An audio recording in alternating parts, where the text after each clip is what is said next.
નજીક લિગ્નાઇટ ખનન પરિયોજનાનો ભારે વિરોધ ખેડૂતો દ્વારા ન્યાય યાત્રાનું કરાયું આયોજન। કચ્છ જિલ્લાના લખપત તાલુકામાં આવેલ પુનરાજપર ગામ નજીક ગુજરાત ખનિજ વિકાસ નિગમની સૂચિત લિગ્નાઇટ ખનન પરિયોજના સામે સ્થાનિક ગ્રામજનો અને ખેડૂતોમાં ભારે રોષ ફેલાયો છે।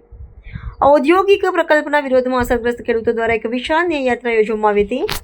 આ યાત્રાના માધ્યમથી સ્થાનિકોએ એકજૂટ થઈને પોતાના અવાજને સરકાર અને વહીવટીતંત્ર સુધી પહોંચાડવાનો સઘન પ્રયાસ કર્યો છે।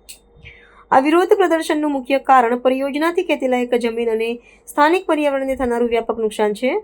ખેડૂતોની રજૂઆત છે કે આ ખનન કાર્યથી તેમની જીવાદોરી સમાન ફળદ્રુપ જમીન છીનવાઈ જશે અને આસપાસના પ્રાકૃતિક વાતાવરણ પર ગંભીર નકારાત્મક અસરો પડશે। આ જમીન અને પર્યાવરણના રક્ષણના મુદ્દે સ્થાનિકોએ સ્પષ્ટ માંગ કરી છે કે આ સમગ્ર ખનન પરિયોજનાને તાત્કાલિક ધોરણે રદ કરવામાં આવે, જેથી તેમની આજીવિકા અને પ્રાકૃતિક સંપદાનું રક્ષણ થઈ શકે। આ આંદોલનને પગલે સમગ્ર વિસ્તારમાં તંગદિલી ભર્યું સંપૂર્ણપણે શાંતિપૂર્ણ વાતાવરણ જોવા મળી રહ્યું છે। ગ્રામજનોએ કાયદો અને વ્યવસ્થા જાળવી રાખીને પોતાનો વિરોધ નોંધાવ્યો છે। સ્થાનિક પ્રશાસન સમક્ષ ખેડૂતોના પડતર પ્રશ્નનો સત્વરે ન્યાયપૂર્ણ ઉકેલ લાવવાની પ્રબળ માંગ ઉઠવામાં આવી છે। જો વહીવટી તંત્ર દ્વારા તેમની સમસ્યાઓ પ્રત્યે દુર્લક્ષ સેવવામાં આવશે તો આગામી સમયમાં આંદોલન વધુ વ્યાપક બનવાની સંભાવના સેવાઈ રહી છે। લખપત તાલુકાના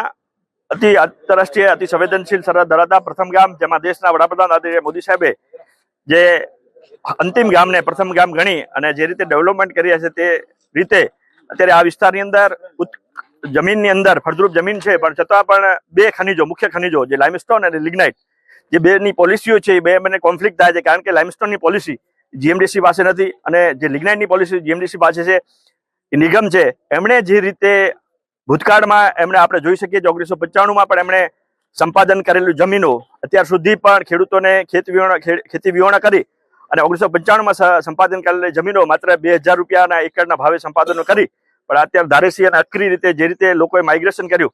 એવી જ રીતે આશંકા સાથે અમે પણ અહીંયાથી પુનરાજપર જે ગામ છે, પ્રથમ ગામ છે, એનામાંથી માઇગ્રેશન કરવાની અમારી પણ પરિસ્થિતિ આવી। કારણ કે આખા ગામની જેટલી જમીન છે 3000 હેક્ટરથી વધુ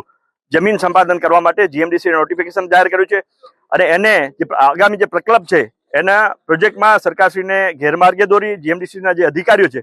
જે એક નંબરના ભ્રષ્ટાચારી છે, જે કોર્પોરેટ સેક્ટરો પણ ધરાવે છે, એના બોર્ડ ઓફ ડિરેક્ટરની સામે જો તપાસ થાય, હું તો એમ કહું છું કે સરકારશ્રી સુઓ મોટો દાખલ કરી અને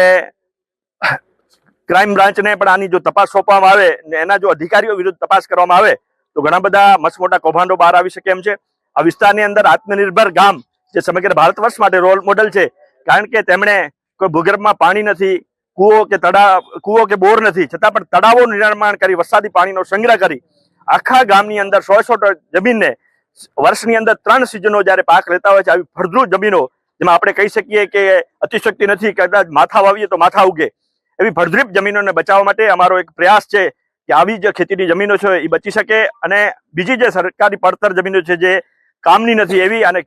પશુપાલન માટેનો જે ચરિયાણ વિસ્તાર છે એને રક્ષિત કરવામાં આવે। સાથે સાથે જીએમડીસીની જે પોલિસી છે કોન્ફ્લિક્ટ ઓફ ઇન્ટરેસ્ટ થાય છે, કારણ કે લાઇમસ્ટોનની પોલિસી છે એ અલગ છે, એની અંદર લાઇમસ્ટોનની પોલિસી રાજ્ય સરકારો નક્કી કરતી હોય છે અને કેન્દ્ર સરકાર પણ નક્કી કરતી હોય છે, કારણ કે મુખ્ય ખનિજ છે। ત્યારે જીએમડીસીએ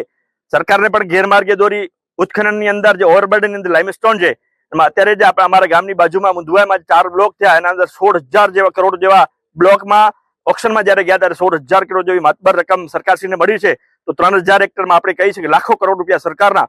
જે છે સરકારની તિજોરીમાં જીએમડીસી નુકસાન કરાવવા જઈ રહી છે। તો એના માટે અમારો એક પ્રયાસ છે કે સરકારશ્રીને આપના માધ્યમથી અને આજે પદયાત્રા યોજી અને મા આશાપુરાને પ્રાર્થના કરીએ, અંતિમ પ્રથમ ગામથી કરી અને માતાના મઢ જે 45 કિલોમીટર યાત્રા છે એમ ખેડૂતો યાત્રા કરી રહ્યા છે અને સરકારશ્રીના કાને જે જીએમડીસીની જે ઈસ્ટ ઇન્ડિયા કંપની સમાન જે નીતિઓ છે એની વિરુદ્ધ એનો કરી અને સરકારશ્રીને અમે વિનંતી કરીએ છીએ કે આમાં સુઓ મોટો દાખલ કરી અને જે ખેડૂતોની માંગો છે, ખેડૂતોના જે હકો છે એને હકો માટે સુરક્ષિત કરવા માટે અમે વિનંતી કરી છે। આપણા માધ્યમથી વિનંતી કરું છું સરહદના પ્રથમ ગામથી કે સરકારશ્રી સુધી અમારો અવાજ પહોંચે અને યુદ્ધના ધોરણે